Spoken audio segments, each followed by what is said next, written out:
the smartest fucking sports YouTuber back with another video. Fuck you, bitch! It's over! The playoff drought is over! I fucking told you, bitch! Easy money! Playoff drought over! What do you have to say now, bitch? What? What? Bengals beat the shit out of the Raiders! No doubt about it! Easy money, bitch! Fuck you! Fuck all the haters! What do you have to say now, bitch? Joe Big Dick Burrow, bitch! Joe Monster Dick Burrow. Jamar Chase just shoved their schlong down their throats. I fucking called it. The Bengals are the biggest threat in the AFC. The most dangerous team in the league. Super Bowl contenders. I fucking called it. What do the haters have to say now? All those years, it was, oh, the Bengals haven't won a playoff game in how long? The Bengals have won a playoff game more recently than most NFL teams now. So go fuck yourself. Give the Bengals some respect. Put all the respect on the Bengals right now. Kiss the ring. Get on your knees. Bow down to Joey B, Jamar Chase, and the rest of the people. I fucking told all the Raiders fans, I said, you don't have a shot in this game. Not at all. I kept hearing them say, oh, no one wants to play us now. We're the most dangerous team. We're the hottest team. No one wants to face us. Yeah, we got Cincinnati. They haven't won a playoff games in 30 years.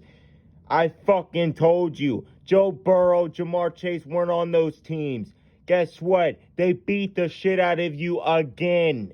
Didn't even need a run game. Didn't need Joe Mixon. Joe Mixon didn't really do anything on the ground.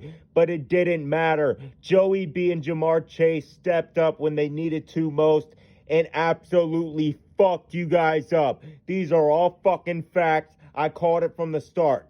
Okay, so if we're going to get in the game, the Bengals started off great, started off perfect. First drive of the game, moving the ball down the field. Jamar Chase, 3 catches. Great throws by Joe Burrow. Great way to anticipate Chase getting open, hitting them, completion after completion. Joe Mixon screen, get down there, 3rd and goal. Joe Burrow threads a needle into double, triple coverage into Uzama, tight window throw, big dick throw for the touchdown. Easy work. And also, we got to talk about this Tyler Boyd play because I see people trying to make this excuse. So you would rather the Bengals get robbed of a touchdown than for the play to stand, because Joe Burrow was clearly in bounds and the whistle was clearly right as Tyler Boyd was about to catch the football, the whistle blew. So that had no impact on the play. The Chargers defenders probably thought he was stepping out of bounds, but Big Dick Burrow, Magic Man Burrow, makes something out of nothing, throws a perfect pass to Tyler Boyd across his body right before going out of bounds. Fucking humongous dick energy, and makes the play happen. And then you got people making excuses saying, oh, it shouldn't have counted. Why? Because the referee's a dumbass and called him out of bounds right before Tyler Boyd was about to catch the ball and Joe Burrow was clearly inbounds. And I guess the main thing I'll be critical of this game is on Zach Taylor's part. These 2nd and goal runs make absolutely no fucking sense. I think I've gone over this the whole season. This run game is not that good. So when people bring up Joe Mixon having the 3rd most rushing yards, I say, yeah, but how efficient is it? Obviously, Joe Mixon's a very good running back, but we have a shit offensive line, so he can't really run the ball behind this offensive line. And obviously, it's not really his fault.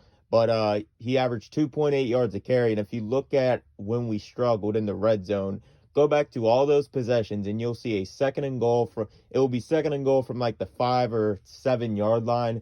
And then he'll call a running play. And that makes no fucking sense, because there's no way you think in your right mind this team is running the ball 7 yards for a touchdown on 2nd and goal. That's not going to happen. So what you're basically saying is, all right, we're just going to make it 3rd and goal from like the 5 yard line and we'll have one shot in the end zone. Instead, what he should do, if you're going to run the ball on it should be on 1st and goal. That's it.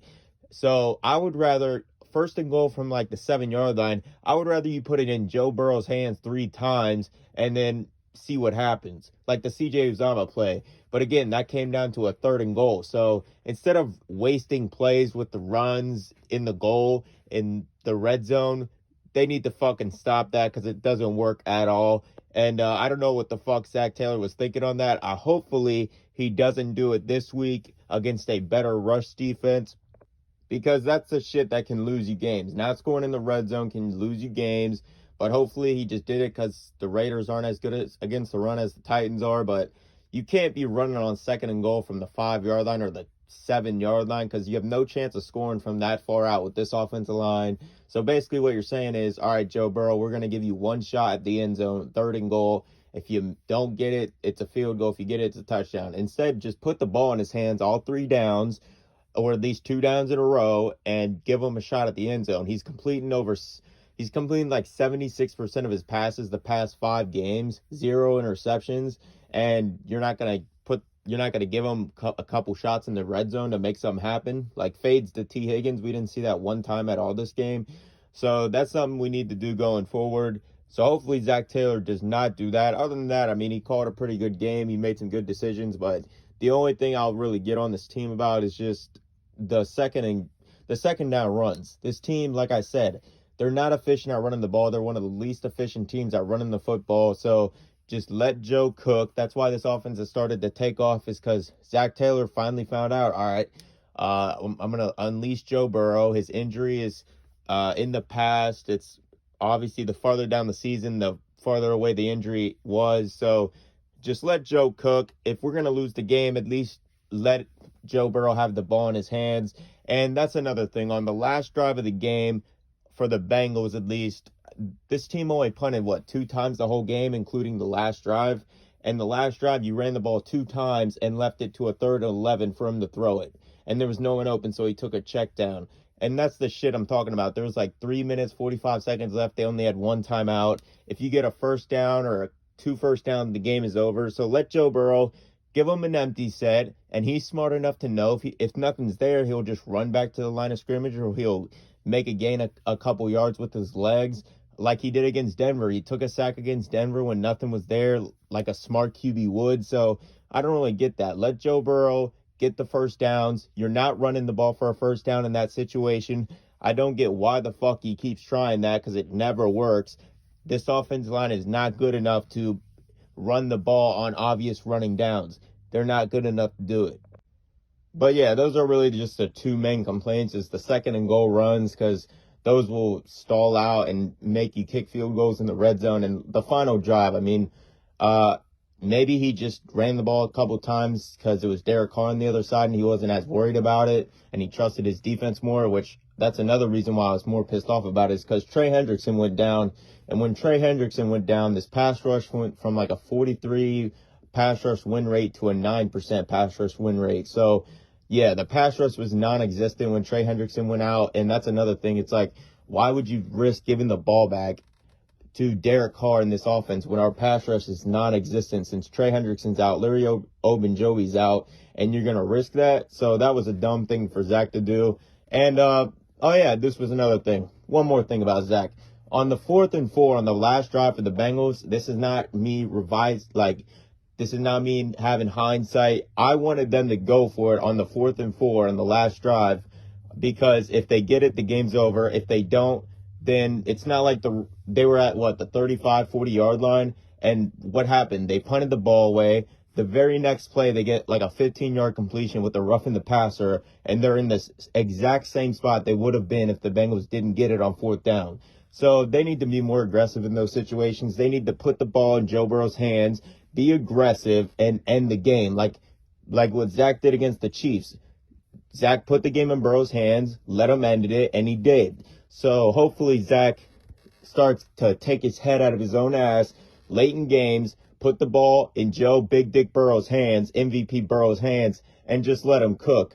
Because Joe Burrow has been cooking these last 5 games. Has not thrown a turnover, has not had a turnover-worthy play. That is fucking insane for the last 5 games. And he's been cooking defenses. But like I said, I like this Titans matchup coming up. I'll get more into that in another video, in the preview video. But yeah, overall, obviously great win, playoff win, broke the curse, broke the streak, broke the playoff drought, so all the trolls can go fuck themselves. Joe Burrow has as many wins as Dak Prescott, Baker Mayfield, and Lamar Jackson in playoff games. You just saw young quarterbacks this week like Kyler Murray, Jalen Hurts, Mac Jones look like absolute shit in their first playoff games. Meanwhile, Joe Burrow is looking like a 8-year veteran MVP quarterback in his first playoff game. So, all in all, I'll get more into that in another video as well. But all the haters, go fuck yourselves. All the trolls, go fuck yourself. Shove this ring so far up your ass that it comes out your mouth. And these are just the facts I'm spitting. But I'll leave that video up there. Hit the like button, hit the subscribe button. And you just listen to the smartest sports YouTuber on the planet. That's a fact. And I'm out.